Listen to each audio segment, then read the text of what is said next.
Tour de table, Erika Walter, RCF Charente. Une émission spéciale aujourd'hui sous la forme d'une table ronde dans le cadre de la Journée nationale des aidants et de l'événement organisé aujourd'hui à l'Espace Cara de Grand Angoulême avec ce titre « Bien avec moi, mieux avec toi ». Cette table ronde, elle doit permettre d'avoir un regard large sur ce que recouvre la dimension d'aidant aujourd'hui et de mettre en lumière les solutions de répit qui existent en Charente, généralement donc en proximité, en tout cas le plus possible de femmes et d'hommes qui accompagnent un proche âgé, malade ou en situation de handicap de façon régulière ou quotidienne. Cette table ronde, vous allez vous en rendre compte, rassemble de nombreux invités, tous essentiels les uns et les autres, pour approcher et comprendre au plus près cette réalité d'aidant et avoir des clés pour saisir tout le caractère indispensable du répit pour l'aidant et de voir que plusieurs solutions s'offrent à lui. Les professionnels, les structures, les associations qui sont représentées au sein de cette table ronde, de façon générale, se connaissent, ont l'habitude de croiser leurs regards, leurs compétences pour essayer d'avancer au mieux en direction des aidants. Et pour lancer cette table ronde, un mot d'introduction par Guylaine Nicolas, qui est coordinatrice territoriale Action sociale Agir Carco Nouvelle-Aquitaine, pour présenter donc cette caisse de retraite complémentaire du privé qui porte et coordonne cette journée avec de nombreux partenaires. Bonjour et merci de commencer à introduire cette table ronde. Merci, bonjour. Donc je vais juste faire une petite introduction extrêmement rapide en vous parlant du régime Agir Carco. Beaucoup d'entre vous le connaissent. J'aime bien rappeler que ce régime Agir Carco est régi par le Code de la sécurité sociale et géré paritairement. Ça, c'est un point qui est assez important à rappeler. Beaucoup de gens ne le savent pas. C'est le régime complémentaire donc des salariés du privé, donc le régime de retraite complémentaire de la sécurité sociale. Ce qui est important aussi à rappeler, c'est que l'action qui se déroule aujourd'hui s'inscrit dans un ensemble d'opérations sur la totalité du territoire national. Dans le cadre de la journée d'aide aux aidants, alors pourquoi intervenir comme ça dans ce cadre ? Tout simplement parce que l'aide aux aidants est un axe prioritaire pour la Fédération Agir Carco et pour l'ensemble du régime Agir Carco. Pourquoi est-ce que c'est un axe prioritaire ? Si on rappelle quelques chiffres de l'adresse, la direction de la recherche et des études statistiques, une personne sur deux aidante est retraitée. Il faut savoir que nous servons la retraite à 13 millions de personnes. Donc vous voyez un petit peu l'impact que cela peut avoir. On sait aussi qu'à peu près un peu plus d'un tiers des aidants qui cotisent actuellement et qui sont salariés, enfin un peu plus d'un tiers des salariés sont aussi aidants. Nous recueillons annuellement les cotisations de 25 millions de salariés. Donc vous comprenez que l'impact que peut avoir, ne serait-ce que pour le régime, et l'importance que ça peut avoir d'intervenir en faveur des aidants. Évidemment, les niveaux d'aidance ne sont pas tous les mêmes. Pour certains, il s'agit d'aider des jeunes qui font leurs études à Paris. Pour d'autres, il s'agit de vivre au quotidien avec une personne qui est en perte d'autonomie. C'est pas que l'un est moins important que l'autre, c'est qu'il n'a pas le même impact au niveau de la santé souvent. Voilà. Et ça, c'est l'importance aussi de cette table ronde. Et nous remercions toutes les personnes qui ont répondu présentes pour participer à cette table ronde. C'est un peu l'objet, c'est-à-dire de pouvoir justement parler de cet impact et de pouvoir sensibiliser dans un registre de prévention. Voilà. Merci à vous, merci pour ce mot d'introduction, Guylaine Nicolas, donc pour représenter l'Agir Carco Nouvelle-Aquitaine. Alors on va maintenant laisser la place aux invités de cette table ronde, donc consacrée, je le rappelle, à ce thème, être aidant aujourd'hui, solution de répit. Jean-Jacques Amiot, vous accompagnez l'ensemble de cette journée, vous êtes là aussi pour cette table ronde, donc vous êtes psychosociologue. Alors vous allez nous aider à situer véritablement les aidants aujourd'hui, alors même si en fait c'est un véritable casse-tête de pouvoir situer justement cette dimension d'aidant. Parce qu'il n'y a pas une définition de l'aidant et il n'y a pas un profil à mettre en face. C'est la difficulté justement, mais vous allez quand même nous éclairer sur ces nombreux aidants, sur ces nombreuses situations justement des aidants aujourd'hui. Oui, on va essayer de faire ça en 2 ou 3 minutes. Ce que je vous propose, c'est 3 manières de définir les aidants. La première, c'est la vie ordinaire, c'est-à-dire c'est une personne qui se métamorphose en aidant parce qu'elle n'est pas professionnelle et elle accompagne une autre personne, elle assiste une personne dans la vie quotidienne pour n'importe quelle chose. Ça peut être du téléphone, ça peut être du soutien psychologique, ça peut être du soutien matériel, ça peut être du soutien financier, etc. Mais à une seule condition pour se retrouver aidant, c'est que la personne qu'elle aide soit une personne qui est en situation de vulnérabilité, fragilité, de précarité. D'accord, voilà. Donc, autrement, si votre voisin vous demande une plaquette de beurre, eh bien, vous lui rendez service, mais vous n'êtes pas un aidant. Hein. Si votre sœur vous demande de lui refaire sa menuiserie, c'est la même chose. Donc, il faut que l'autre personne, la personne qui est assistée, soit une personne en situation de vulnérabilité ou de précarité. Ça, c'est la définition de la vie ordinaire autour de nous. On regarde les gens, on se dit, ben, c'est un aidant. Hein. La deuxième définition, elle est beaucoup plus compliquée. Ça fait référence à la conférence qu'on vient d'avoir de notre ami neurologue. Hein, c'est qu'il y a une définition réglementaire de l'aidant. Alors, vous permettez Allez-y. Est considéré comme proche aidant d'une personne âgée, son conjoint, le partenaire avec qui elle a conclu un pacte civil de solidarité ou son concubin, un parent ou un allié défini comme aidant familiaux, ou une personne résidant avec elle ou entretenant avec elle des liens étroits et stables qui lui viennent en aide de manière régulière et fréquente à titre non professionnel pour accomplir tout ou partie des actes de la vie quotidienne. C'est-à-dire quand on arrive à la fin, on se dit « j'ai une très mauvaise mémoire, je ne me souviens absolument de rien ». C'est une définition extrêmement compliquée qui est en fait une définition, et c'est ça la deuxième définition de l'aidant, c'est d'accès à des droits, à des prestations par rapport au système légal et réglementaire de l'aidance aujourd'hui en France. Donc ça, c'est une deuxième définition, très restrictive finalement, on le voit bien à travers la définition, 77 mots, je les ai comptés. Donc ça, c'est l'AOC, hein, c'est-à-dire l'aidant d'origine contrôlée. La troisième approche, c'est effectivement le regard à distance qu'on peut porter sur les aidants, c'est-à-dire quand on regarde, on va dire de manière démographique ou sociologique, mais qui sont ces gens-là et donc on a, alors là aussi c'est pareil, vous allez voir quand vous dites c'est très divers, on a des chiffres qui vont de 4 à 11 millions, vous voyez, c'est pas rien, et encore je crois sincèrement que le chiffre de 11 millions est complètement sous-estimé, parce que la plupart du temps on regarde l'aidant principal et on ne voit pas, parce qu'un aidant peut en cacher un autre assez souvent, dans les études c'est assez flagrant. Et donc là, on a tous les âges, toutes les incapacités, toutes les vulnérabilités, des situations, c'est ça qui est extrêmement difficile, toujours original. Hein. C'est jamais la même localisation, c'est jamais le même habitat, c'est jamais les mêmes micro-réseaux, c'est jamais les mêmes besoins, l'histoire, le parcours. Un couple dont l'un est aidant et l'autre aidé, et vous avez jamais de situation identique, jamais, absolument jamais. Et là, on a en moyenne des gens qui ont 58 ans, on revient un peu sur ce qui a été dit, moi je vais le prendre à l'envers aussi, ça veut dire que s'il y en a la moitié qui sont à la retraite, il y en a la moitié qui travaillent, on va dire grosso modo, je crois que c'est 47%, hein, voilà. On a un quart des aidants qui ont moins de 50 ans, un quart des aidants qui ont entre 50 et 52 ans, un tiers qui a entre 60 et 74 ans. Hein. On a, alors là, les chiffres divers aussi, c'est entre 55 et 60% de femmes, mais, ça c'est intéressant, au-delà de 75 ans, il y a plus d'hommes aidants. Intéressant parce qu'on se retrouve essentiellement avec des situations de couple. Hein. Et la plupart du temps, on aide une seule personne. 90%, dans 90% des cas, on aide une seule personne. Ça aussi, c'est intéressant, on en parlera peut-être, c'est que l'avenir des aidants, on nous dit il va y en avoir de moins en moins, ça n'a rien à voir avec l'Ukraine. Et donc, un aidant sur 6 n'a pas de lien de parenté avec la personne aidée. Ça aussi, c'est très important, des voisins, des amis, enfin, ce qu'on appelle les réseaux affinitaires, etc. Donc voilà, on a une vision un peu générale comme ça, mais qui est dans une extrême diversité. Alors merci de nous avoir quand même aidé à situer un peu, Jean-Jacques Amiot, effectivement, cette définition de l'aidant et comment se définir aidant, parce que ça, c'est peut-être la deuxième dimension sur laquelle vous pouvez quand même nous éclairer aussi. Se reconnaître aidant, c'est souvent une difficulté. On ne se colle pas l'étiquette d'aidant quand on est soi-même aidant, en fait. C'est difficile de se caractériser comme cela. Non, alors on va se trouver dans une situation un peu schizophrénique, hein, c'est-à-dire que d'une part, moi j'aide ma mère, hein, on va dire, t'es aidant alors, donc t'es aidant. Je dis non, moi je suis d'abord, mon vrai statut, c'est d'être le fils de ma mère. Je viens pas auprès de ma mère parce que je suis aidant, mais on me dit, oui, mais si tu veux utiliser, on revient sur les 3 définitions, si tu veux utiliser les dispositifs, il faut que tu te reconnaisses comme aidant.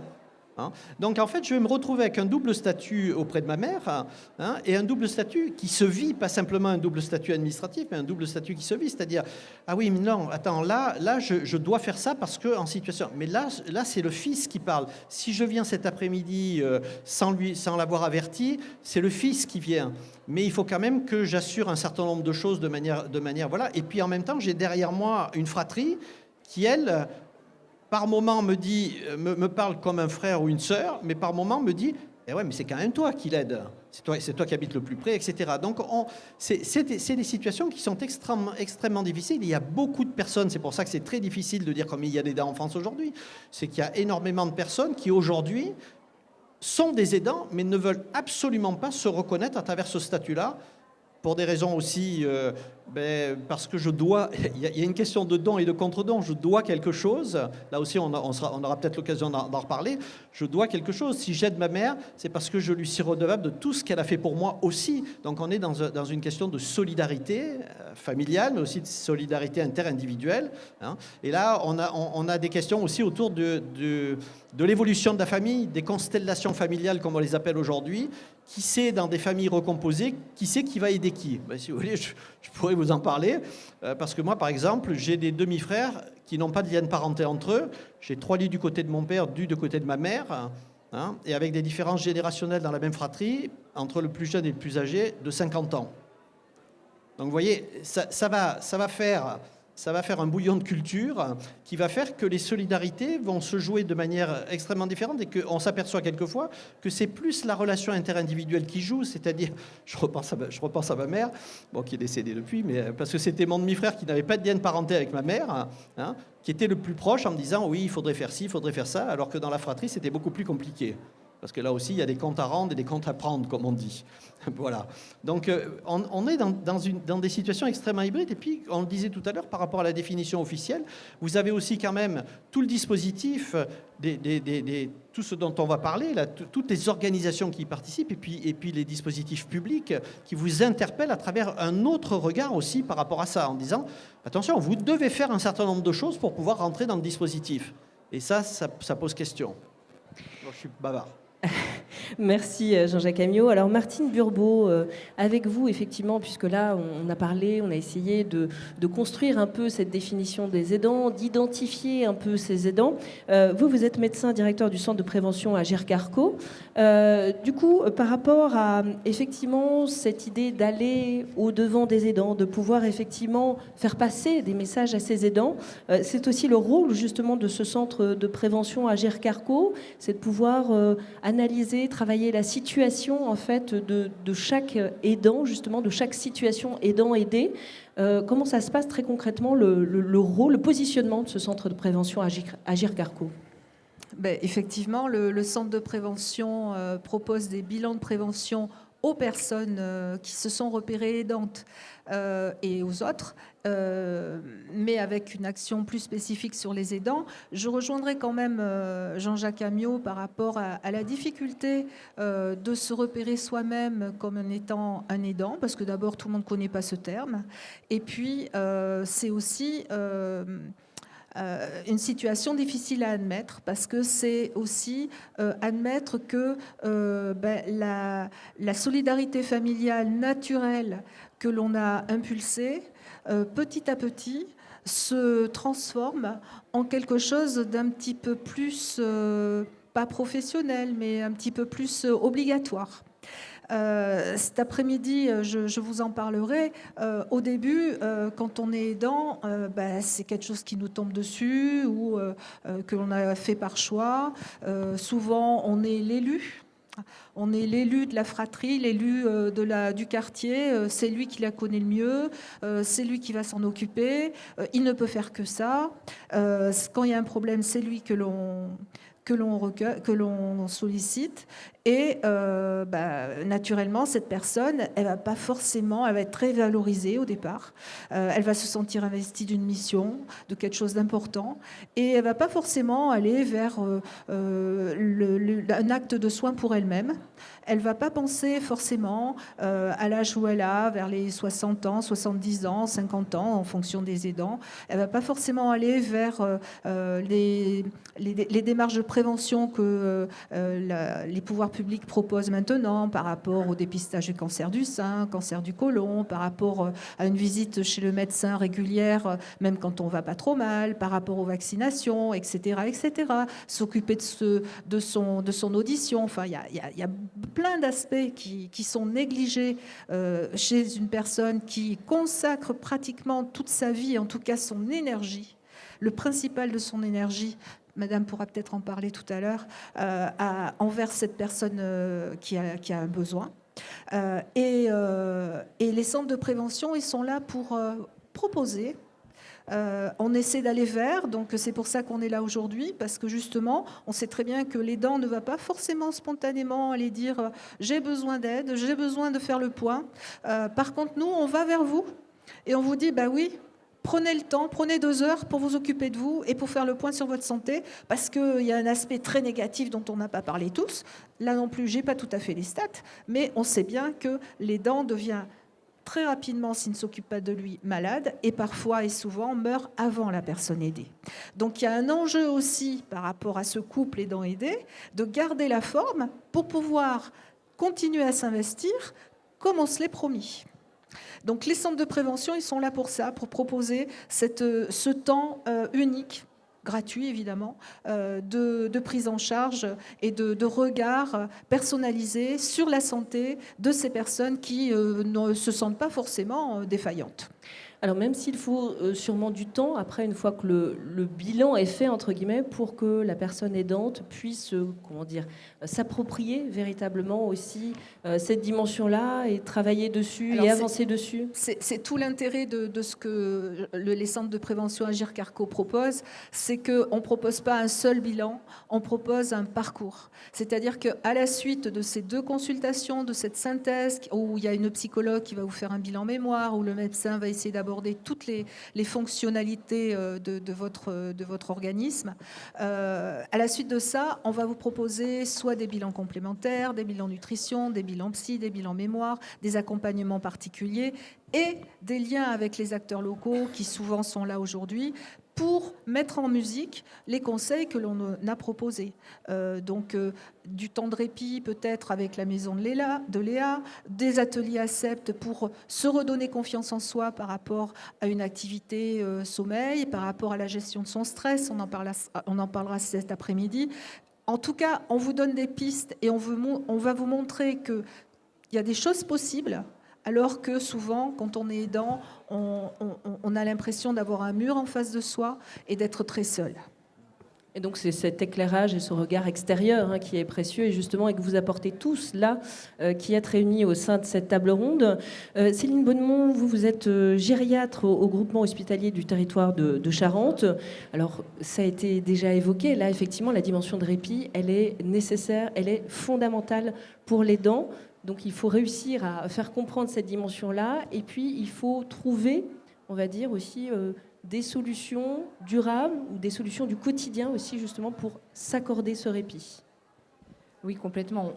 On l'a déjà abordé. Donc l'aidant, c'est un pilier. Nous, on le voit en tant que gériatre. C'est vrai que je m'inscris plutôt dans le cadre de la personne âgée, de la perte d'autonomie, même si on sait, on a tendance parfois à restreindre un petit peu que la définition de l'aidant, elle est bien sûr à tous les âges et on peut être aidant d'un enfant, d'une personne. C'est exactement ce que vous avez dit tout à l'heure. C'est la question de vulnérabilité, de précarité et de handicap qui est important et qui définit l'aidant.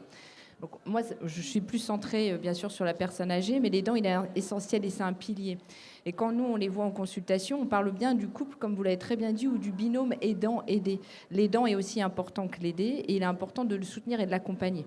Et là, bien sûr, toutes les définitions ont été très claires, mais il y a ce rôle, bien sûr, au quotidien. Il y a ce rôle aussi de coordonnateur de toutes les interventions médico-sociales. C'est un pilier pour nous tous, hein, tous ceux qui sont ici, qu'on travaille avec un couple aidant aidé, enfin surtout avec l'aidant. Il a aussi un rôle de soutien moral, psychologique. C'est aussi par lui qu'on peut maintenir le droit de la personne aidée, qu'on maintient le lien social de cette personne. Et puis aussi, il se retrouve parfois à porter des missions aussi d'ordre médical, parce que aujourd'hui, on a tous des difficultés, puis souvent, c'est la personne qui est un peu le mieux placée pour certaines surveillances qu'on peut considérer comme parfois un peu possibles. Donc, il a énormément de responsabilités.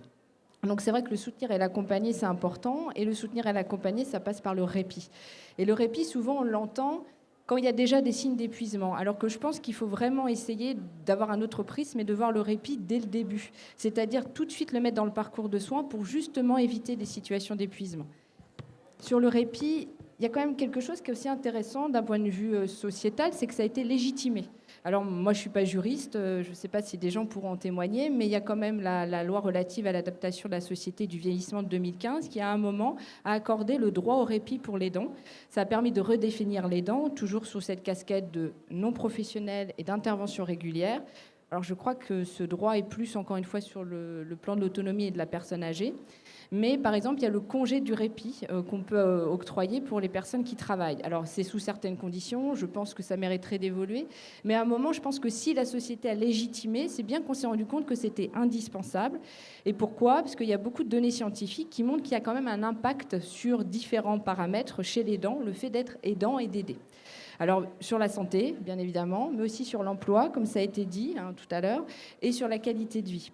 Donc, le répit, moi, je parle plutôt du domaine de la santé. Beaucoup d'études, alors là, ça touche tous les champs quand vous êtes aidant, médical, psychologique, sociologique, santé publique. Donc, il y a énormément de données qui, parfois, sont difficiles à analyser parce que, pouvant être subjectives, empiriques, on est aussi sur des ressentis. Mais on a souvent comparé des groupes d'aidants et de non-aidants et on a vu un lien très clair entre le fait d'apporter une aide et la répercussion sur l'état de santé.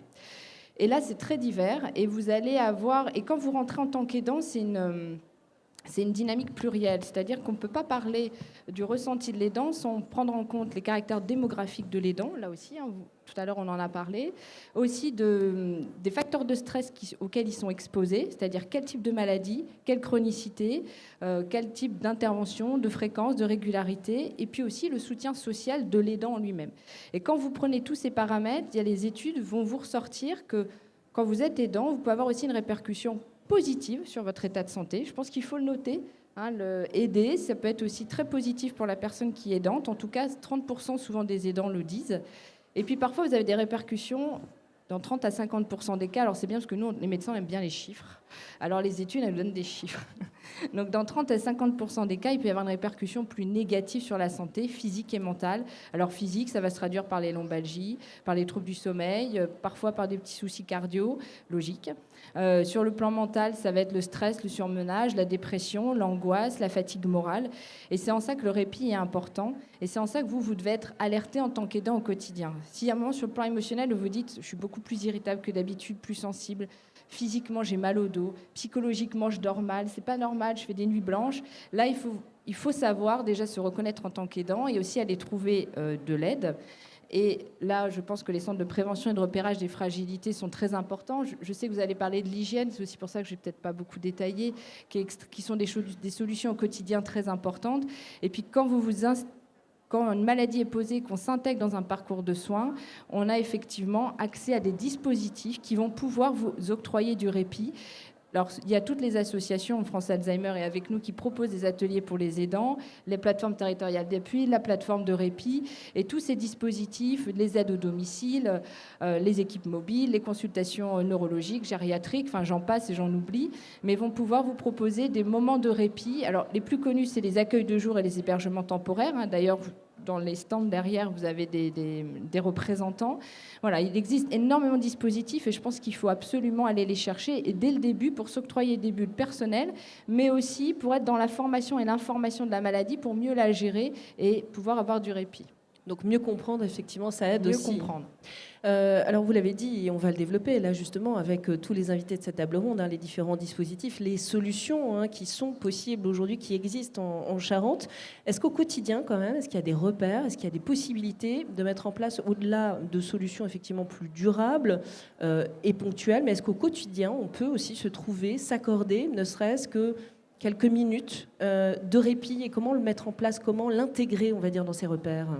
Ça dépendra toujours de la pathologie de l'aider. Parce qu'effectivement, vous avez certaines pathologies où vous sentez que pour pouvoir justement vous extirper et vous laisser cette possibilité de répit, il faut que quelqu'un, un tiers, puisse intervenir et être présent. Donc, et puis par ailleurs, quand vous êtes sur des stades débutants de maladie ou des maladies chroniques qui permettent qu'on puisse à un moment s'évader, évidemment, les solutions du quotidien, ça va se retrouver dans le loisir. Il y a certains patients qui vont avoir besoin d'une heure pour aller marcher, ils reviennent. Moi, j'ai beaucoup de témoignages de ce type où je vais marcher une heure, je reviens, je suis mieux, je suis plus disposée, je suis plus à l'écoute. J'ai besoin d'une demi-heure pour lire, j'ai besoin d'aller écouter la radio, j'ai besoin d'aller faire mon jardin. Voilà. Après, ça va dépendre de chaque être est unique, et chacun va aller trouver dans ses habitudes de vie une solution qui va lui permettre à un moment d'être dans sa bulle et d'être ressourçante. Parfois, c'est possible avec l'aider à côté. Parfois, il faut qu'un tiers intervienne. Alors, on va justement essayer de rentrer un peu dans ces dispositifs, de voir quelles solutions sont possibles, aujourd'hui sont activables, entre guillemets, accessibles en Charente à travers les différentes associations ou structures qui sont avec nous pour cette table ronde. Alors, on va parler des plateformes. Emmanuelle Merveille, vous êtes la coordinatrice de la plateforme des aidants Sud et Ouest Charente. Alors, si on peut expliquer un peu justement le rôle, le positionnement de cette structure et quand est-ce que finalement vous pouvez intervenir, alors on l'entend bien, le plus tôt possible évidemment, pour être là en soutien, pour essayer d'informer, conseiller, orienter. Mais alors quel est justement le rôle et quel est le rôle fondamental justement de cette plateforme ? Alors, les plateformes d'accompagnement et de répit des aidants, dites plateformes des aidants chez nous en Charente, sont là issues du plan des maladies Alzheimer, maladies apparentées. Donc, on est vraiment spécialisé dans le soutien des aidants qui accompagnent un proche qui a une maladie neuroévolutive. On est sur le territoire depuis 2015 et aujourd'hui, on a un fonctionnement où on vient faire de l'accompagnement individualisé, du soutien individualisé auprès des DIAD, aidants aidés, à tout niveau en fait de leur parcours. Et on va venir vraiment adapter notre accompagnement aux difficultés spécifiques et singulières qu'ils peuvent rencontrer. Donc c'est vraiment de l'accompagnement individualisé. On va utiliser aussi la mosaïque des réponses sur le territoire et des partenaires pour pouvoir venir soutenir les situations. Donc analyser la situation et puis ensuite pouvoir répondre, vous le dites bien, de manière la plus personnalisée possible et prendre le temps donc, de cette analyse, de cette compréhension de la situation aidant-aidé. Tout à fait, parce qu'en fait, à la base, il y a un lien initial, il y a une relation initiale qui relie l'aidant et l'aidé, et puis vient se glisser donc une relation d'aide. Donc on l'a bien défini au début. Et cette relation d'aide, elle va venir avoir de nombreux impacts, aussi bien sur, d'un coup, je m'occupe de mon parent, mais suis-je le parent de mon parent ? Donc des questions de place, en fait, auprès du proche. Aussi, mon proche est transformé par la maladie qui évolue. Quelle est notre relation ? Quel est notre lien ? Comment est-ce qu'on peut encore vivre ensemble de la communication ? Comment ne pas être pris dans les tourmentes finalement des symptômes que le proche peut ressentir ? Comment comprendre aussi ? Comment faire vivre cette vie intime aussi ? Et ne pas tout mettre dans la relation d'aide, la relation d'aidant. Donc c'est vraiment très particulier et c'est pour ça que nous avons dans nos équipes notamment des psychologues qui sont là pour aider à faire réfléchir, à cheminer aussi dans ce qui se passe dans les situations. Idéalement, en effet, comme ça a été dit, il faut que ce puisse avoir un espace pour pouvoir le penser en amont. Après, il ne faut pas oublier que, ok, on est aidant, mais on est avant tout juste un être humain et que tout à chacun, on a besoin de prendre soin de nous. Et quand on a tout son focus qui est centré sur l'autre, avec un stress qui est incompressible, qui est fait que l'autre a une difficulté de vie, comment on fait pour s'autoriser encore à prendre soin de soi ? Donc, c'est des questionnements qui ne s'imposent pas tout seuls. C'est trouver un nouvel équilibre. Et là, les plateformes, elles sont là aussi pour ça, pour réussir à s'adapter, à faire évoluer aussi la personne dans ce nouvel équilibre à trouver entre aidant et aidé, et santé de l'aider et santé de l'aidant? Alors, je dirais même de nouveaux équilibres, parce que notamment dans les maladies neuroévolutives, finalement, l'équilibre, il sera toujours remis en question. Et c'est grâce aussi à la diversité des actions qui sont proposées sur le territoire de Charente. On a quasiment plus d'une centaine d'actions proposées pour soutenir les aidants par les différents partenaires et associations, qu'on va réussir à avoir des propositions individualisées et qui vont pouvoir permettre vraiment de faire évoluer les choses vers un mieux possible. Alors, merci Emmanuelle Merveille. Christelle de Six, vous êtes chef de projet de la plateforme territoriale d'appui de la Charente. Alors là aussi, pour bien comprendre le rôle, le positionnement de cette plateforme, comment elle vient justement accompagner, soutenir les aidants, comment ça fonctionne exactement justement cette plateforme territoriale d'appui de la Charente? Alors, la plateforme territoriale d'appui de Charente est un DAC, un dispositif d'appui à la coordination. Toute personne peut nous contacter. On a un numéro unique qui est le 0809 109 109. C'est bien un appel gratuit, je rassure. Et on va pouvoir informer, renseigner, orienter. Et si besoin, on va accompagner. Alors, on accompagne bien tous les patients sans distinction d'âge ni de pathologie. Et la plupart du temps, il y a beaucoup d'aidants qui nous appellent, alors aidants, enfants ou conjoints, qui nous contactent puisqu'en fait, ils sont en difficulté au quotidien avec leurs proches aidés. On a également des médecins traitants qui nous signalent la situation de personnes aidantes, épuisées, et qui ont vraiment besoin d'un accompagnement. Et on va pouvoir expliquer à l'aidant tous les dispositifs qui existent. Emmanuelle Merveille vous l'a dit, il y a beaucoup d'actions, beaucoup de dispositifs en Charente qui sont à destination des aidants et des aidés. Et on va pouvoir donc les aiguiller. On va pouvoir aussi aiguiller dans le parcours de soins de l'aidé et de l'aidant. Par exemple, si l'aidé refuse les soins, refuse l'aide à domicile, on nous interpelle très très souvent lorsqu'il y a un refus de soins. Et on va pouvoir accompagner l'aidé, on va pouvoir cheminer avec lui et avec l'aidant pour faciliter donc le soutien à domicile, faciliter l'intervention des aides à domicile. Il y a beaucoup d'aidés qui n'ont pas aussi de diagnostic posé. Et ça, c'est vrai qu'il est important qu'il y ait un diagnostic de posé pour pouvoir cheminer par la suite. Et on va pouvoir aussi proposer, on va pouvoir orienter vers des consultations mémoire, par exemple, ou vers d'autres consultations bien spécifiques. Voilà.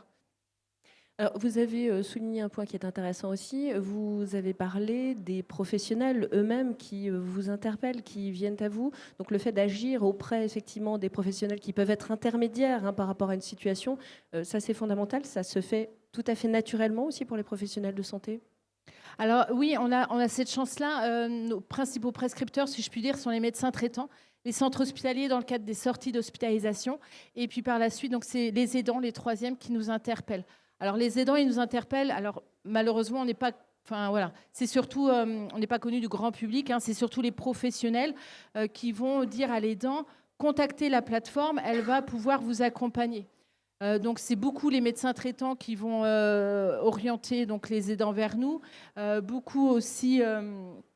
les médecins traitants. On a également les SAD, les services d'aide à domicile, les SIAD, qui vont pouvoir orienter vers nous. Et l'idée, Christelle de Six, c'est d'agir avec cette plateforme territoriale d'appui en proximité véritablement, d'être au plus près effectivement des aidants, des besoins par rapport aux aidés et de ces solutions effectivement de répit en l'occurrence dont ont besoin aussi les aidants. Oui.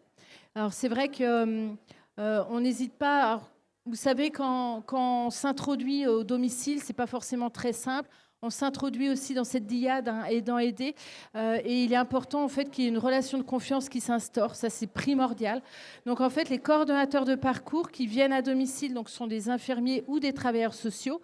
Ils viennent et ils vont prendre le temps. Et ça, c'est très important. On travaille beaucoup avec tous les dispositifs là, qui vont vous être présentés. On travaille beaucoup avec la plateforme des aidants. On prend ce temps-là, on y va plusieurs fois, on n'hésite pas. Et ça, c'est vrai que ça aide vraiment. Alors, on va maintenant rentrer un peu plus dans ces solutions et ces dispositifs de répit qui sont proposés, qui sont mis en place et qui sont portés en Charente. Josiane Chiplet, vous êtes présidente du collectif associatif de soutien aux aidants. On le verra aussi par la suite. Vous êtes vice-présidente du conseil départemental de la citoyenneté et de l'autonomie. Mais là, c'est bien pour ce collectif associatif de soutien aux aidants que vous allez d'abord nous préciser quelle est la place de cette structure et puis comment progressivement, depuis plus de 10 ans maintenant, vous essayez de coller au mieux aux attentes, aux besoins des aidants et de faire en sorte d'adapter, de renouveler aussi les possibilités de solutions de répit. Oui. Donc le CASA, le collectif associatif de soutien aux aidants, comme on vous l'a dit, c'est une association qui est créée depuis 12 ans pour accompagner et soutenir les aidants, quel que soit leur âge et quelle que soit la pathologie ou le handicap de la personne aidée. Alors effectivement, pour répondre à leurs besoins, nous avons mis en place beaucoup de services personnalisés et adaptés. Alors comme en fait beaucoup des associations, voilà, nous avons mis des groupes de parole, mais également quelque chose d'innovant en Charente, un atelier téléphonique Connect Aidant qui permet aux aidants, grâce à une audioconférence, de déverser, je dirais, leur trop-plein, de partager leur vécu et leur expérience sur une thématique bien précise. Par exemple, que faire de la colère, que faire du sentiment d'impuissance devant la pathologie, l'évolution de la maladie de son proche. Nous mettons aussi en place, enfin on fait un suivi spécifique parce qu'il ne faut surtout pas oublier qu'il y a des jeunes aidants. Nous en avons donc une file active d'une 50aine de jeunes aidants à partir de 7 ans. Et on leur fait bénéficier bien de sorties culturelles, de sorties de loisirs comme le Futuroscope, et ça leur fait du bien dans leur quotidien. Nous mettons également en place des séjours de répit. Les séjours de répit intergénérationnels entre, bien sûr, jeunes aidants et aidants, mais également des séjours de répit aidants-aidés, qui va permettre, en fait, à l'aidant de se reposer sans être séparé de son aidé, puisque nous le prenons en charge du lever jusqu'au coucher. Nous avons donc mis en place un séjour de répit en septembre et puis là, à partir de samedi, il y a un autre séjour aidant-aidé qui va se faire. Et puis, on a donc surtout un séjour, notre répit, notre service de répit qui a pris de l'ampleur, c'est le répit à domicile qui va permettre en fait à l'aidé d'être maintenu à domicile et ainsi de préserver son cadre habituel. Alors ce répit à domicile, eh bien, c'est pour permettre à l'aidant de se rendre à ses rendez-vous médicaux, puisque c'est essentiel, on l'a vu, qu'ils négligent leur propre santé. Et donc nous, on leur permet en fait d'aller, grâce à ce répit à domicile, ils sont moins culpabilisés, ils se sentent moins culpabilisés de laisser son aidé pour se rendre à ses rendez-vous médicaux, mais également pour assister à des ateliers donc, de prévention, comme fait France Alzheimer. Ce n'est pas forcément nos ateliers, puisque nous faisons aussi des ateliers de prévention, mais on peut accorder du répit pour se rendre aux ateliers de France Alzheimer, de la Maison de Léa, et enfin à toutes les associations à partir du moment où on nous le demande. Et puis quelque chose d'important également, nous faisons du répit d'urgence, c'est-à-dire en cas d'événements imprévus qui arrivent, c'est-à-dire une hospitalisation non programmée de l'aidant. L'aidant se casse, tombe et il a une fracture. Qu'est-ce qu'on fait de l'aider ? Eh bien, généralement, les professionnels de santé, qu'est-ce qu'ils font ? Eh bien, ils hospitalisent l'aidant en même temps que l'aidé. Alors, vous pensez bien que l'aidé, il se sent un petit peu, c'est déstabilisant pour lui de se retrouver dans un environnement qui n'est pas le sien. Donc, nous faisons donc ce genre de répit. Ou en cas d'événement familial imprévu, par exemple un décès dans la famille, il faut que l'aidant se rende auprès de la personne qu'elle connaît. Et puis, surtout, l'épuisement. Là, on en a parlé. Et en cas d'épuisement, eh bien, on est très réactif. Et on va chercher donc des solutions donc, de répit.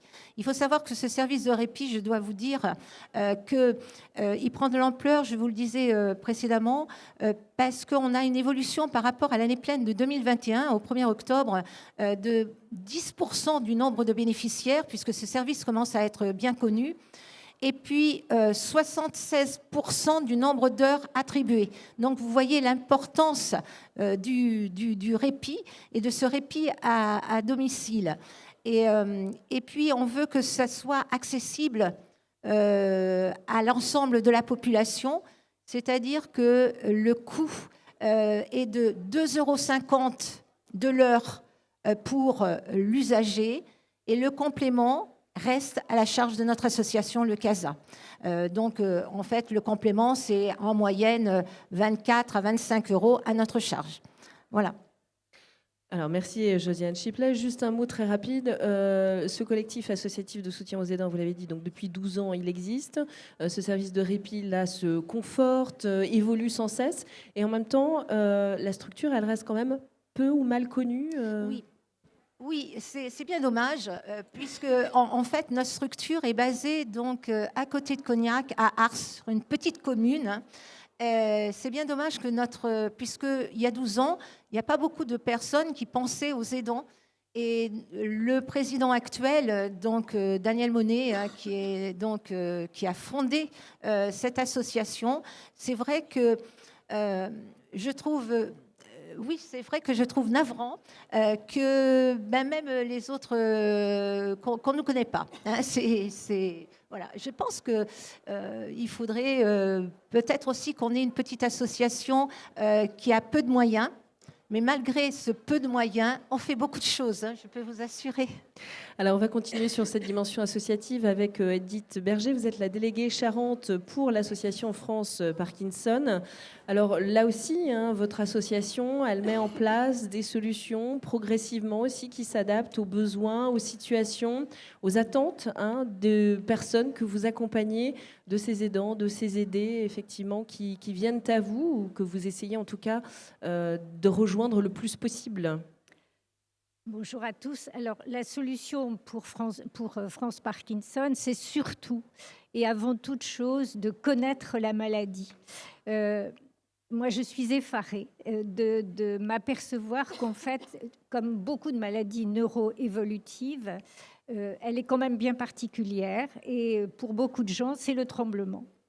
Or, en fait, la maladie de Parkinson, ça n'est pas que le tremblement. Il y a même que 15% à peu près des gens qui tremblent. Mais il y a tout le reste à côté. Donc, notre rôle, vraiment, c'est de faire connaître, d'expliquer cette maladie, d'informer. Ensuite, c'est de soutenir, c'est d'accompagner mes malades et aidants. Parce qu'en fait, comment vous voulez aider quelqu'un dont vous ne connaissez rien ? Parce qu'en fait, on ne connaît rien. Je suis persuadée qu'on demande à n'importe qui dans la salle, c'est quoi une maladie de Parkinson ? C'est le tremblement. Ben non. Il y a un jour ou l'autre, tous les organes sont touchés d'une manière ou d'une autre. Donc, ce qu'on fait, c'est qu'on essaie de mettre en place avec... ce qui est intéressant pour nous, c'est que tout ce que vous venez de dire, nous, on l'utilise. La gym, tout adapté chaque semaine, les réunions avec le psychologue, un pour les aidants et l'autre pour les malades chaque mois, et des conférences, etc. Et surtout un lien chaque semaine, des infos qui circulent chaque semaine. Donc vraiment informer, soutenir, accompagner et orienter vers tout ce qui existe là, toutes ces solutions de répit que les uns et les autres mettent en place. C'est assez extraordinaire d'ailleurs sur un département comme la Charente d'avoir toutes ces possibilités. C'est loin d'être parfait. Il y a toujours quelqu'un qui passe à côté. C'est jamais parfait. Les accompagnements ne sont pas forcément au top parce qu'il y a toujours le petit truc qui fait que... Mais c'est vraiment super de pouvoir participer, de pouvoir utiliser tout ce qui est mis en place sur la Charente.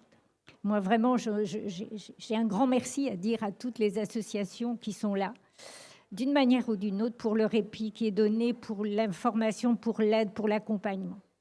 Voilà. Alors, vous l'avez souligné, Berger, vous dites bien, le répit, c'est une chose, les solutions, c'est une chose, mais comprendre la maladie, comprendre son évolution étape par étape, c'est aussi finalement se préserver quelque part pour l'aidant. Et donc, c'est aussi ça, le message que vous entretenez de manière permanente, Absolument. parce que l'aidant aussi pourra mieux communiquer auprès des autres proches pour expliquer justement et savoir comment mieux s'adapter, comment mieux accompagner l'aider et moins s'épuiser. C'est tout à fait vrai. Et c'est assez impressionnant de voir comment on cache son malade. Encore, il ne faut pas se faire d'illusions. Quand on a une maladie neuroévolutive, avant on disait neurodégénérative, on se replie. D'abord, c'est très difficile d'accepter son diagnostic. Il est souvent donné comme ça, comme un... Donc derrière, il faut absolument aider aider à comprendre cette maladie pour le malade, mais pour l'aidant, pour l'entourage, pour la famille. Combien de gens coupent leurs liens familiaux parce qu'ils ont peur, parce qu'ils ne savent pas, parce que ce matin encore, quelqu'un est arrivé en disant « je connais rien à cette maladie, mon père est... » voilà, etc. Donc, une coupure terrible sur le plan familial. Si vous connaissez, vous allez appréhender de manière beaucoup plus facile, beaucoup plus détendue, j'allais dire. Et puis, au fur et à mesure de la connaissance, etc. Et tout ce qui est mis en place autour, c'est quand même assez important. Et puis, je voudrais donner une toute petite note d'espoir.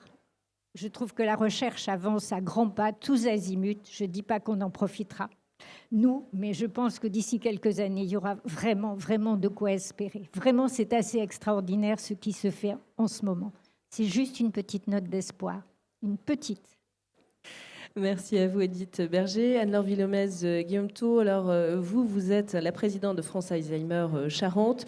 Donc, évidemment, vous acquiescez cette dynamique associative complémentaire en lien avec les autres organismes, les dispositifs qui existent. Et puis, sur cette dimension d'information, évidemment, sur la maladie d'Alzheimer ou sur les maladies d'Alzheimer, comme on l'a vu également. Donc, cette compréhension, et puis d'une maladie qui évolue sans cesse, donc d'une compréhension qu'il faut adapter aussi. Il faut se remettre en cause, s'adapter, se renouveler en permanence dans ses connaissances pour l'aidant. C'est exactement ça. C'est vrai que je vais être redondante, mais donc France Alzheimer Charente accompagne les aidants et malades d'Alzheimer et maladies apparentées. Et la formation des aidants et des accompagnants est primordiale. Comprendre la maladie, accepter la maladie, comprendre la personne qu'on a en face de nous. En plus, la maladie d'Alzheimer, comme d'autres maladies, évolue différemment. Il n'y a pas une façon d'être malade d'Alzheimer. La mémoire, oui, mais il n'y a pas que ça. On en a parlé un petit peu avant. Donc, c'est vrai que c'est aussi faire comprendre aux personnes que peut-être que leur malade ne va pas évoluer pareil et qu'il va falloir être à côté, être soutenant. Mais donc, nous, on met en place des formations. Donc, c'est des bénévoles et à 100%, ce sont des bénévoles qui ont traversé cette maladie, qui ont été formés par l'Union nationale avec une psychologue qui, effectivement, accompagne aidants et familles. C'est vrai qu'on essaye souvent de savoir un peu qui est autour de la personne pour former tout le monde. Parce que c'est une charge énorme pour une seule personne, mais on arrive à voir que souvent, il y a quand même aussi la famille qui est autour. Et c'est bien qu'ils sachent aussi comment est le malade et comment ça peut évoluer et puis comment les différentes façons peuvent évoluer. Et puis, c'est aussi de la prévention. C'est de les déculpabiliser, de prendre du temps pour eux. Voilà, ça c'est super important pour la formation. Le thème d'aujourd'hui, c'est, et je trouve très bien, bien avec moi, bien avec toi. C'est vraiment ça, effectivement, qu'on essaye de leur apprendre, c'est de prendre du temps pour eux et de ne pas de se culpabiliser. Prendre une heure, c'est peut-être 5-6 heures après de mieux être avec les dents. Et je trouve que c'est extrêmement important.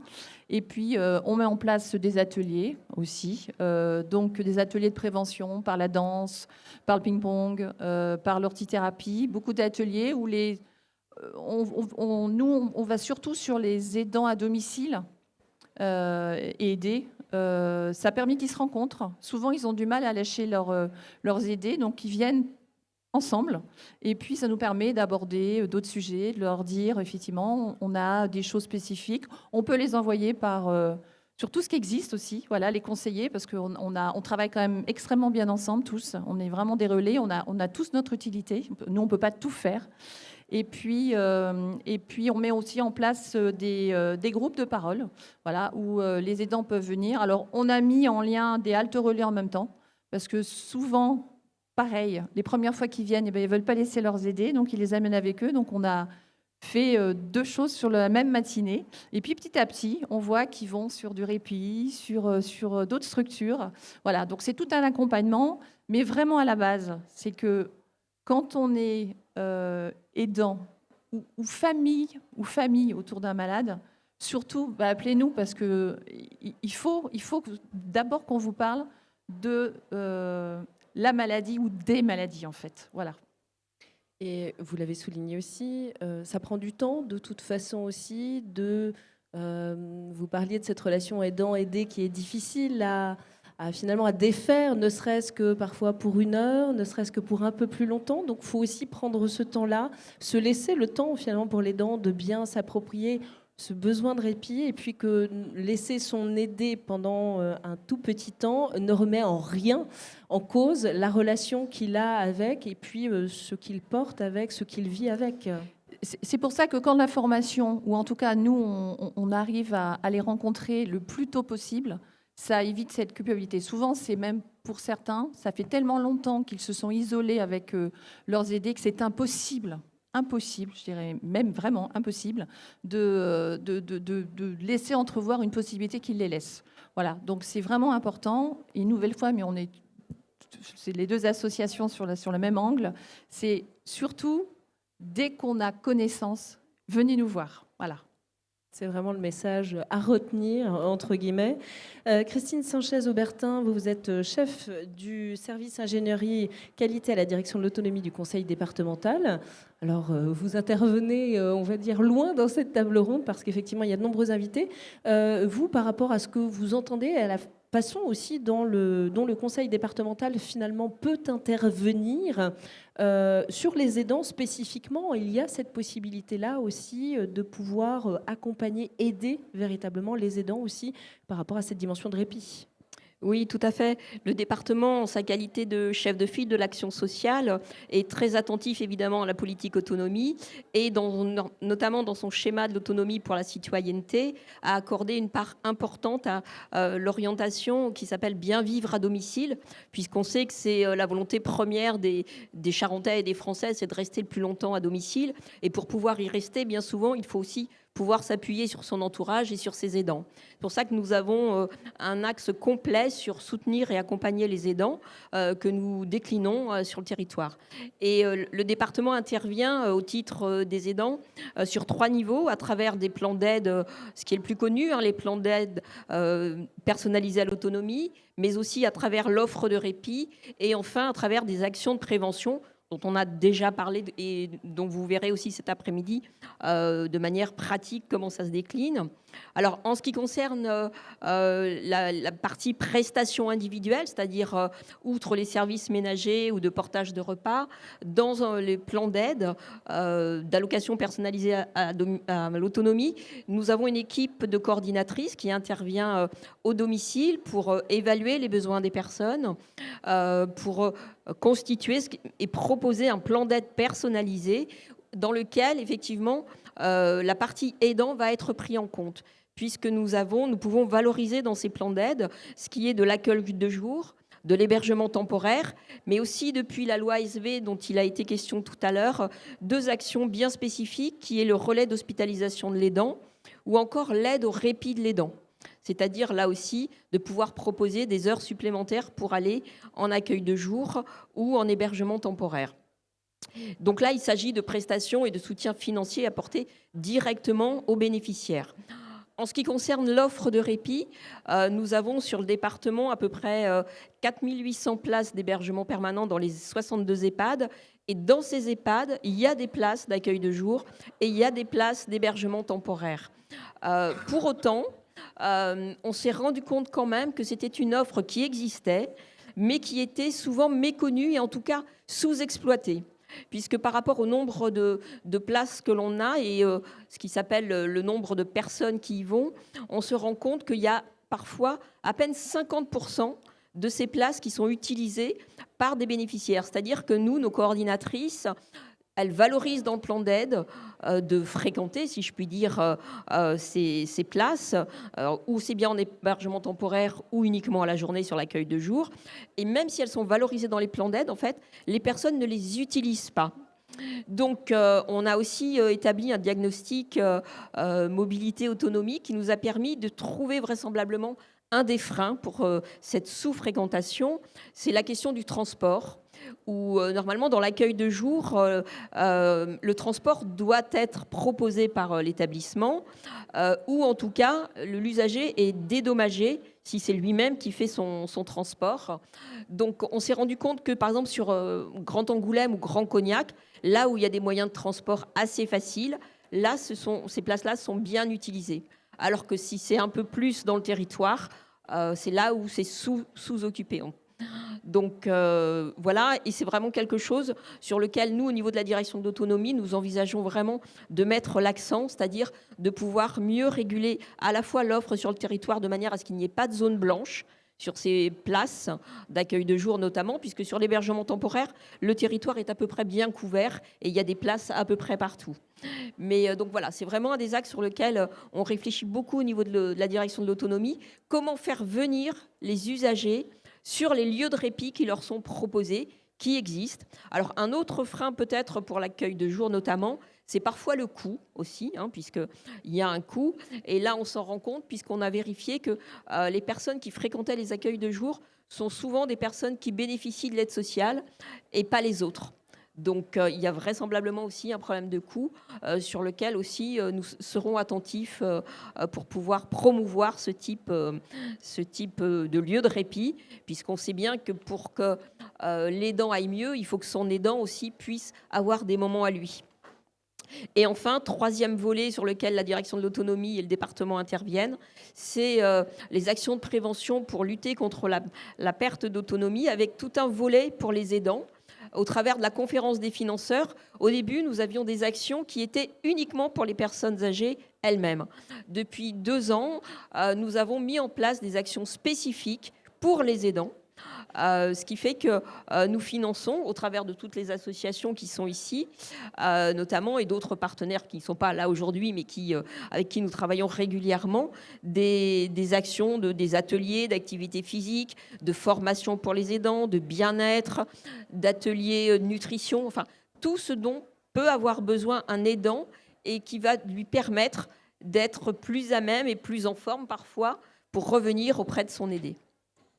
Merci à vous, Christine Sanchez-Aubertin. Alors peut-être un mot de Josiane Chiplet pour compléter, parce que je le disais tout à l'heure, en plus d'être vice-présidente du collectif associatif de soutien aux aidants, vous êtes vice-présidente du conseil départemental de la citoyenneté et de l'autonomie. Et peut-être qu'il est important de vous entendre pour expliquer un peu le rôle justement de ce conseil départemental de la citoyenneté et de l'autonomie en lien directement avec aussi des possibilités d'expérimentation, en tout cas de réflexion qui peuvent aider justement à prendre des décisions pour le conseil départemental. Oui, alors c'est vrai qu'il est bon donc d'expliquer ce que c'est que le CDCA, le conseil départemental de la citoyenneté et de l'autonomie. Il a été créé par la loi ASV, adaptation de la société au vieillissement, de décembre 2015, dans le but de renforcer la participation donc des personnes à l'élaboration des politiques publiques liées à l'autonomie. Donc, c'est une instance consultative d'information, de concertation, de dialogue, de travaux. Il est composé de 79 membres titulaires représentant en fait tous les acteurs œuvrant auprès des personnes âgées et des personnes en situation de handicap, tels que des directeurs d'établissements médico-sociaux, EHPAD ou établissements pour personnes handicapées, mais également des institutions comme les caisses primaires d'assurance maladie, les mutualités sociales agricoles, l'Agirc-Arrco. Et j'en oublie, et puis des représentants, bien sûr, des usagers, des retraités, des personnes âgées et des personnes handicapées, et des associations, bien sûr, de familles. C'est une le rôle du CDCA, eh bien, il a un champ de compétences assez important puisqu'il s'étend sur tous les domaines liés aux politiques de l'autonomie, vous l'avez bien compris. Alors, ça passe de la prévention de la perte d'autonomie à l'accompagnement médico-social, à l'accès aux soins, l'accès aux aides humaines et techniques, mais pas que. On peut parler dans nos travaux de l'habitat, du logement, de l'habitat inclusif. On peut parler de la mobilité, ce qui est important pour les personnes âgées et surtout pour les personnes en situation de handicap. On peut parler donc de l'accès à la vie sociale, à la vie culturelle et au tourisme. Donc vous voyez que le champ de compétences est vraiment très important donc il faut surtout pas hésiter de venir vers nous quand il y a une problématique liée sur ces deux publics. Merci à vous, Josiane Chiplet. Alors, on va laisser la parole aussi à une aidante. Marie-Claude Vergara, vous êtes avec nous. Vous avez été aidante pour votre mari qui était atteint d'Alzheimer ou d'une maladie apparentée. Il était atteint d'une maladie Alzheimer, type apparentée, on n'a jamais vraiment bien su. Je suis ravie d'entendre tout ce qui vient de se dire et toutes les associations qui existent, tout ce qui se fait pour aider l'aidant et aussi l'aider. Parce que moi, lorsque je suis tombée dans cette maladie, je n'avais rien.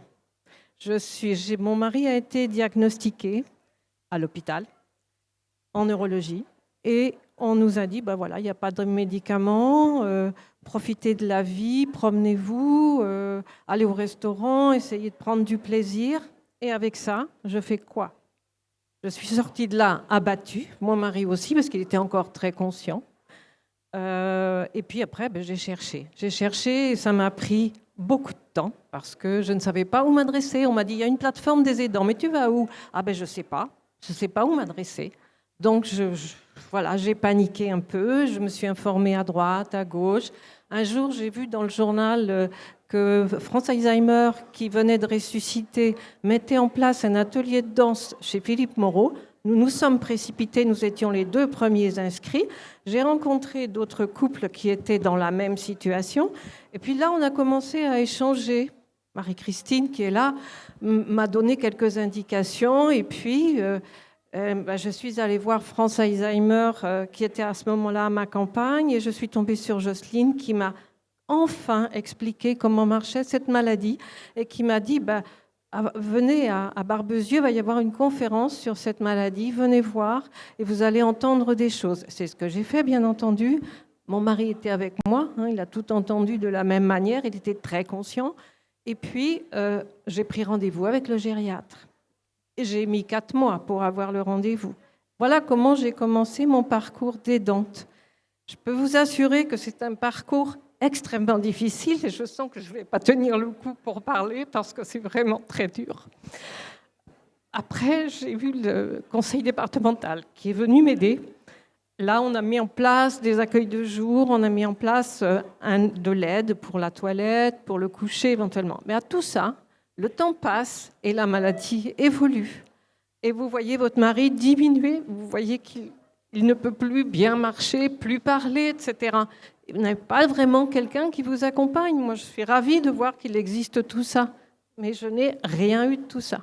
Aujourd'hui, je suis bénévole chez France Alzheimer et je trouve qu'on fait un travail formidable. J'ai été formée déjà pendant 4 jours et je vais me reformer à Paris pendant 3 jours. Et je suis en train de donner tout ce que je n'ai pas eu. Et j'espère que maintenant, les personnes qui sont atteintes de cette pathologie, de cette maladie, doivent aller effectivement se renseigner dans un endroit où on va lui dire « venez chez nous ». Effectivement, France Alzheimer va vous informer d'un certain nombre de choses, mais il y a une plateforme ici, j'ai la personne qui s'occupe de la plateforme.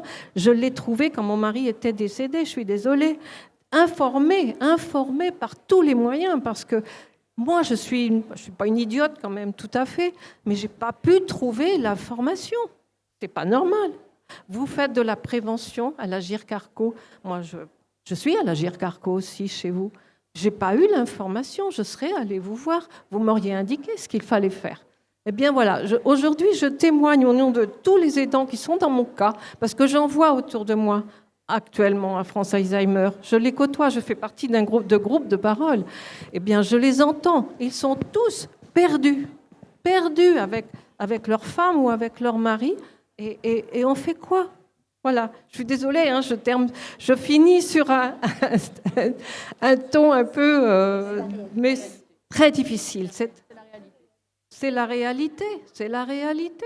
Alors c'est peut-être important effectivement de pouvoir un peu réagir et répondre. Martine Burbeau, effectivement, sur ce constat, sur ce témoignage là, effectivement, d'une aidante qui ne trouve pas finalement de réponse, de solution. C'est très compliqué. On a tout à fait conscience les uns les autres d'être, comme on dit classiquement, des couches dans le millefeuille et que les lois se succédant, les dispositifs se succédant. Peut-être que la PTA à l'époque elle n'existait pas, voilà. Moi non plus, on est en Charente depuis peu de temps. Enfin bon, le problème c'est que on est tous très concernés et actifs sur nos propres missions, mais c'est vrai que c'est compliqué pour se coordonner et se connaître même entre nous, hein, je vous rassure. Donc je crois qu'effectivement on a besoin des associations. On a besoin que ce lien se fasse. Alors après, moi j'ai une remarque à faire quand même, parce que je suis un centre régional, j'ai une vocation régionale sur toute l'Aquitaine, et quand même, ce que j'ai remarqué, ce que j'ai repéré, c'est qu'en Charente, vous savez faire. Les professionnels se connaissent, se respectent, s'entraident. Et moi, je suis heureuse d'être parmi vous parce que je sais que ce relais-là, il existe en Charente. Mais c'est un parcours du combattant, effectivement, pour chacun, individuellement, pour trouver la bonne porte. Anne-Laure Villomez, Guillaume Thau, vous vouliez réagir? Alors c'est un constat, c'est vrai, on le voit nous à France Alzheimer et je pense que France Parkinson a la même chose. On a des appels des fois qui sont affolants. Qu'est-ce qu'on fait? Voilà. Et c'est vrai qu'on a un gros travail de communication quand même. Alors c'est vrai que nous, France Alzheimer, on s'est dit... Eh ben, on va acheter une page dans Charente Libre, on en arrive à ça quand même, c'est-à-dire de se mettre un montant important hein, qui est pris sur les aides qu'on nous attribue. Voilà. Donc pour faire de la communication, je pense qu'on aurait intérêt, et on communique déjà ensemble sur plein de choses, mais ça ne suffit pas. Donc je pense qu'on a encore une petite difficulté. Et la semaine dernière, on avait la journée mondiale France Alzheimer. On a fait venir les médecins, on a une dizaine de médecins qui sont venus vers nous. Alors, on leur a offert une petite dégustation de vin pour essayer de les attirer. On en a eu une dizaine, on était contents. Mais parce que c'est eux aussi qui doivent nous orienter, c'est eux qui doivent savoir. Et souvent, ils ne savent pas, parce qu'on a eu plein de questions. C'était extrêmement intéressant. Mais c'est dès que les personnes sont identifiées, dès qu'on pose le diagnostic, qu'on doit leur donner toutes les informations. Et donc, c'est là qu'on a le bas blesse. Mais bon, on ne peut que s'améliorer. Edith Berger, pour France Parkinson. Moi, je voudrais rebondir parce que, en fait, votre témoignage, il est très intéressant pour tous ceux qui sont là, pour vous dire ne venez pas trop tard, n'attendez pas d'être complètement épuisé pour venir aux informations. Je crois que c'est ça le plus important. Il faut vraiment que vous sachiez assez tôt ce qu'on peut faire, comment on peut aider. Quand on est au bout du rouleau, c'est plus compliqué. Et puis, tout à l'heure, Emmanuel a dit quelque chose de très vrai, c'est une autre relation à construire. Si vraiment vous n'avez pas suffisamment tôt les infos, cette relation, elle ne va pas se construire, ça va être délétère au contraire. Alors qu'en fait, même avec une telle maladie, que ce soit n'importe quelle maladie d'ailleurs, qu'elle soit neuroévolutive ou autre, on peut construire une relation qui soit une vraie relation et pas quelque chose de vraiment abîmé. Mais il faut que ce soit suffisamment tôt. Donc n'hésitez pas à aller voir les associations, toutes les aides, tout ce qui peut exister pour comprendre suffisamment tôt. Merci. Emmanuelle Merveille, donc coordinatrice de cette plateforme des aidants Sud et Ouest Charente, effectivement sur ce constat qui est fait quand même d'une bonne connaissance entre vous, mais finalement encore de cette difficulté d'aller au-devant peut-être effectivement de la population. Tout à fait. Et le conseil départemental l'avait identifié il y a de ça quelques années dans le cadre du schéma. Donc il y a des outils qui ont été construits. Il y a notamment avec l'ensemble de la dynamique qui soutient les aidants en Charente, Chemin d'aidants, qui est un petit journal qui reprend des témoignages aussi et qui reprend un agenda trimestriel avec toutes les actions proposées par les partenaires en Charente. Je vous en prie, allez vous servir, allez le donner à vos voisins et allez éventuellement même donner votre adresse pour recevoir les prochains. Aujourd'hui, on cherche encore des partenaires pour nous aider à diffuser ce petit trimestriel de la paire aidance dans le maximum d'endroits possibles aussi, pour que vous puissiez avoir accès à l'information de la totalité des actions qui sont à votre disposition et que vous pouvez aussi déposer des témoignages, vos témoignages dans Chemin d'aidants pour que votre expérience puisse servir à d'autres. Et je remercie tous les aidants qui contribuent chaque trimestre à cela.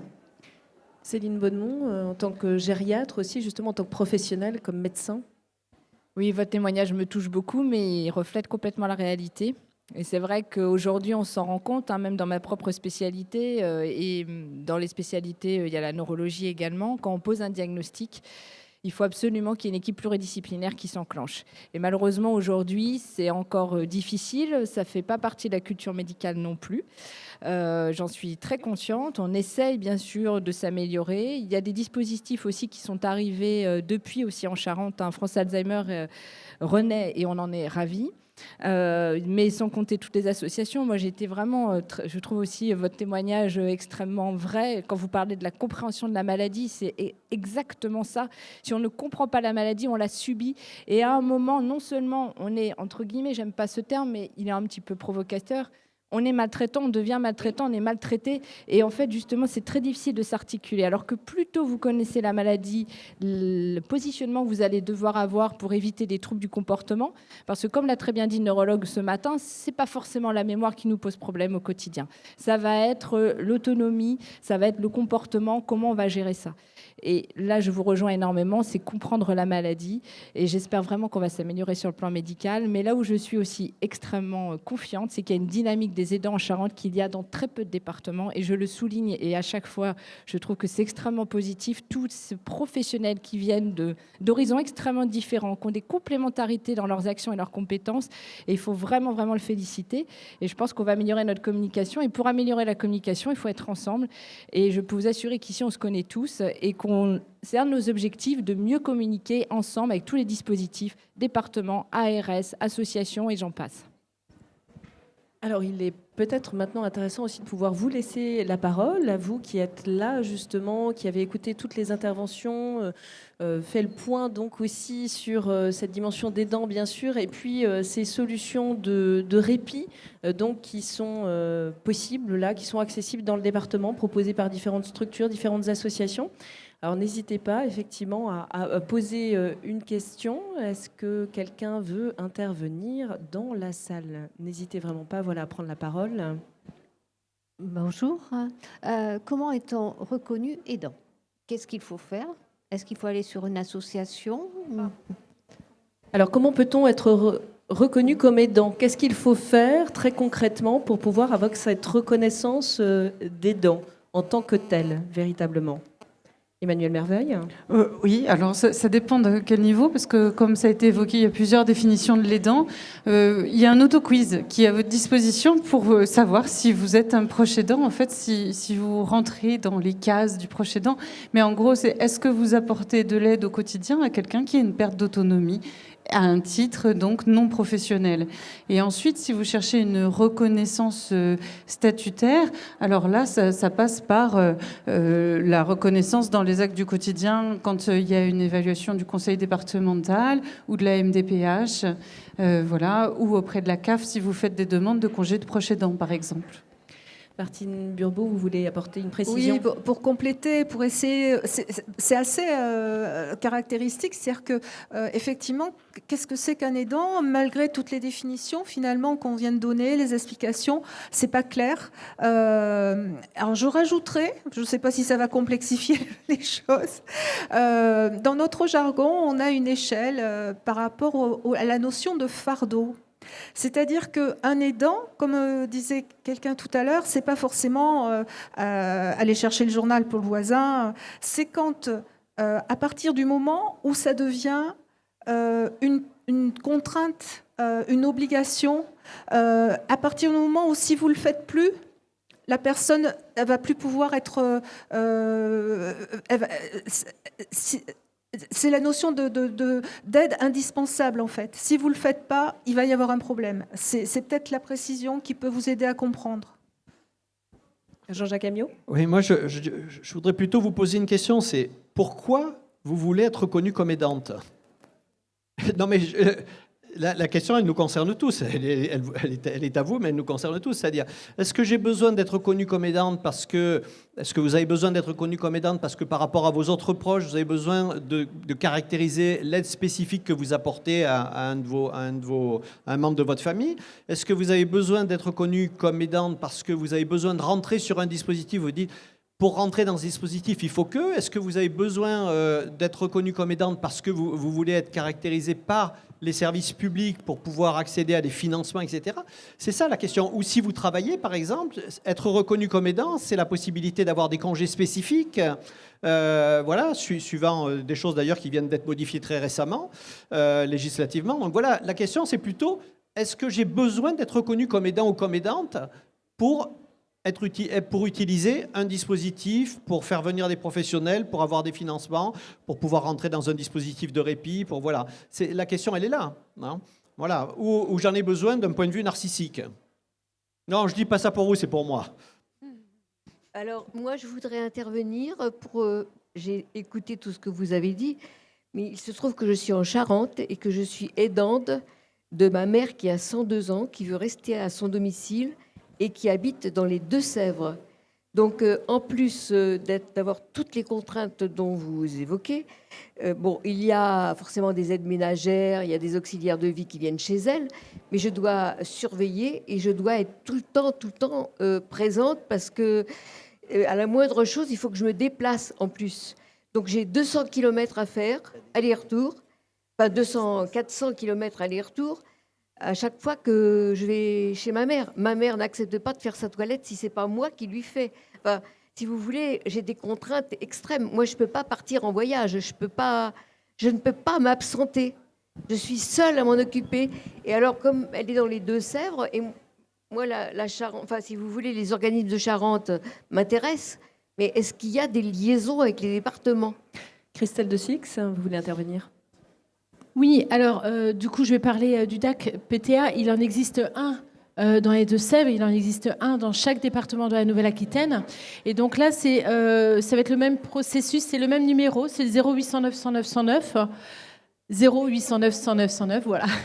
Et en fait, là, c'est pareil, il y a un travailleur social ou un infirmier, donc coordonnateur de parcours, qui va pouvoir vous informer, vous aiguiller et puis vous épauler s'il y a besoin. Voilà, et qui pourront, si votre...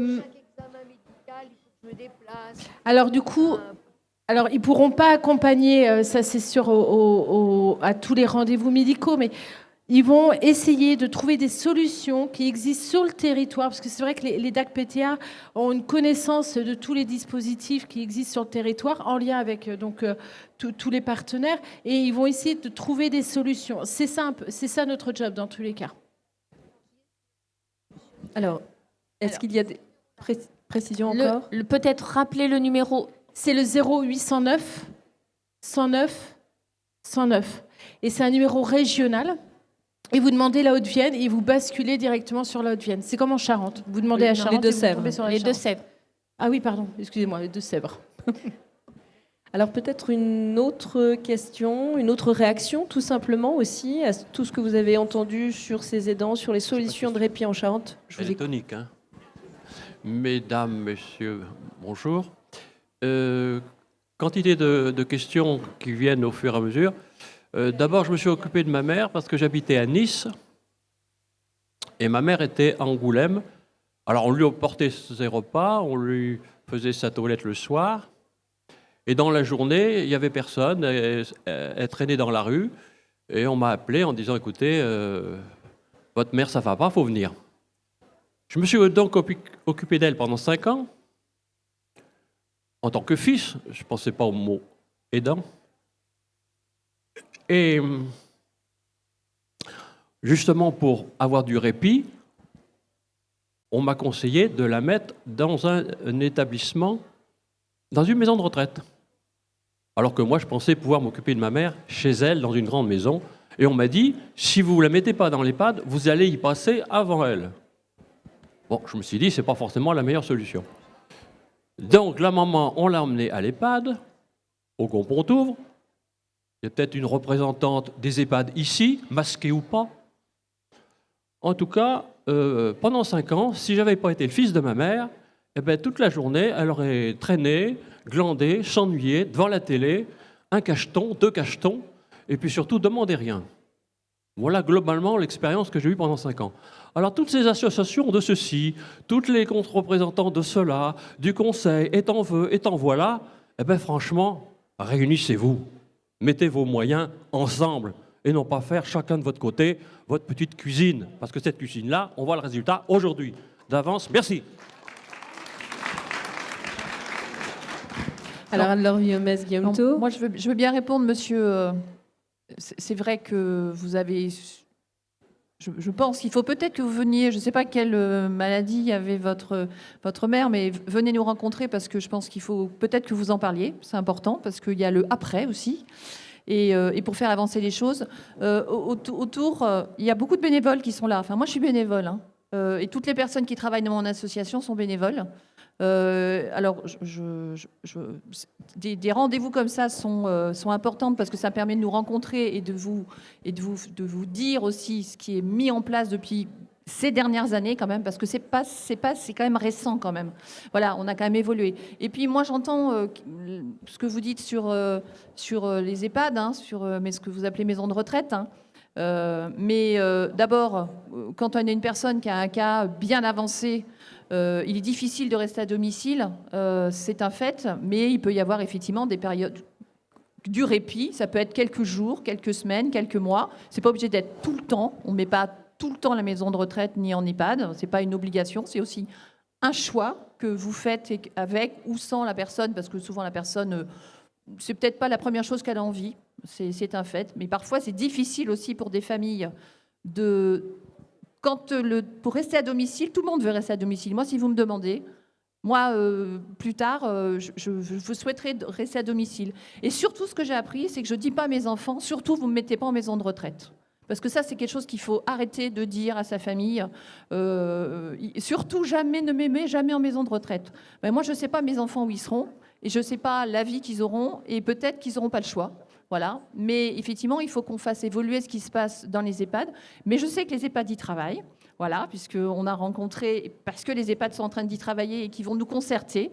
Voilà, il y a des évolutions à faire et il y a des changements. On est aujourd'hui en difficulté parce qu'il y a une masse salariale qui manque. Donc l'accompagnement à domicile est compliqué aussi.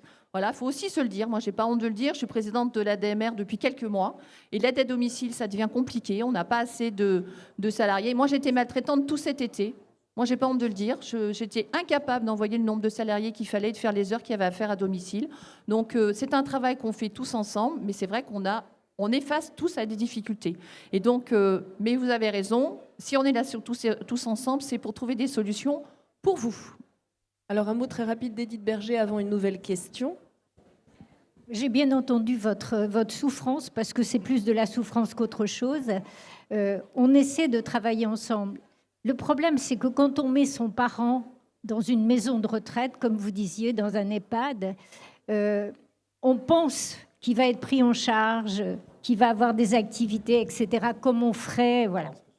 En fait, on se rend bien compte qu'il n'y a pas l'accompagnement nécessaire. C'est une des explications, d'ailleurs, des accueils de jour. Il y a plein de gens qui ne mettent pas en tout cas les malades de Parkinson, parce qu'il n'y a pas l'accompagnement adéquat, dirons-nous. C'est la même chose en EHPAD. Vous avez combien de pathologies? Donc, il n'y a pas le personnel adéquat. Le problème, il est là. Nous, on fait ce qu'on peut avec nos petits moyens, puisqu'on est presque tous des bénévoles, enfin, à part les choses plus officielles. Mais c'est une souffrance terrible de mettre les siens avec un accompagnement qui n'est pas suffisant. C'est sûr. D'un autre côté, si vous l'aviez laissé dans la rue, il y avait l'accident, il y avait... Donc, poser votre souffrance quelque part et je pense que ça fera du bien à tout le monde. Alors une dernière question et puis on conclura cette table ronde. Une dernière question et puis peut-être que l'autre question se fera en dehors de l'émission qui est en direct. Mais en tout cas, on va conclure sur cette question-là. Bonjour mesdames, bonjour monsieur. J'ai une question un peu simple à vous poser. Existe-t-il une formation aidant ? Et une deuxième, pour être aidant, faut-il être aidant d'une personne obligatoirement faisant partie de notre famille ou étrangère ? Alors sur la dimension d'aidant, forcément de sa famille ou d'une personne qui n'a pas de lien familial forcément avec la personne. Alors à France Alzheimer, mais je pense que France Parkinson fait exactement la même chose, nous accompagnons l'aidant en formation et la famille, toutes les personnes qui sont... mais même le voisin, enfin, il n'y a pas de difficulté. Les personnes qui sont aidantes, familiales ou pas, nous accompagnons tout le monde, c'est gratuit. Voilà, donc il n'y a aucune difficulté et c'est plusieurs jours. Et après, on suit aussi les familles, on accompagne et on oriente, voilà, vers tous ces dispositifs. Edith Berger, un mot, mais très rapide.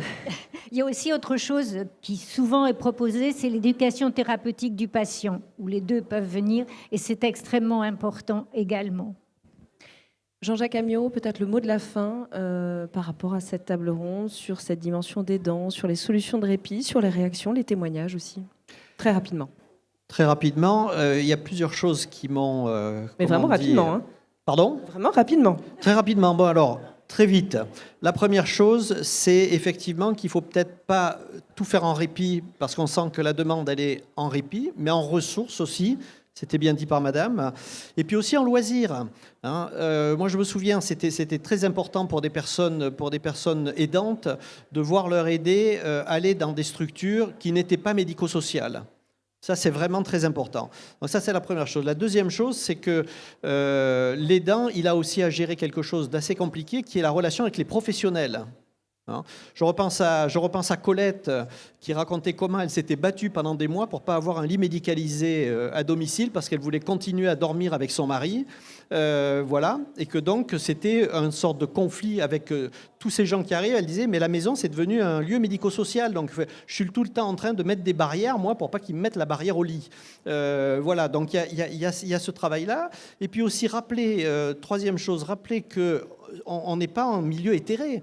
Il faudrait quand même parler de la question du domicile, justement, quand on parle des aidants, c'est-à-dire d'un lieu tout à fait extraordinaire, qui est un lieu d'intimité, qui est un lieu personnalisé, qui est le double de soi-même, chez soi, hein, qui est donc un lieu qu'il faut préserver aussi comme étant un lieu de protection, hein, et d'accompagnement des personnes. On est dans son domicile, on a des tas d'habitudes, voilà. Et puis quatrième chose par rapport à l'intervention de monsieur, et je voulais intervenir là-dessus, c'est il y a une très grande diversité d'acteurs, on le voit, c'est extraordinaire. Hein. Et je me dis attention à ce qu'on ne fasse pas la même chose qu'on a fait avec le secteur gérontologique, avec des milliers d'intervenants, où finalement, en vouloir à trop aider, on perd les gens dans un labyrinthe d'actions, de professionnels, de structures, de réseaux, qui fait qu'on va se trouver en grande difficulté au bout du compte, de la même manière que lorsqu'on était en géronto. Voilà, merci. Merci à vous, Jean-Jacques Amiot, d'avoir conclu cette table ronde. Merci à tous les invités, bien sûr. Et puis sachez que cette journée des aidants à l'Espace Cara, bien sûr, elle se poursuit cet après-midi. Merci à vous tous.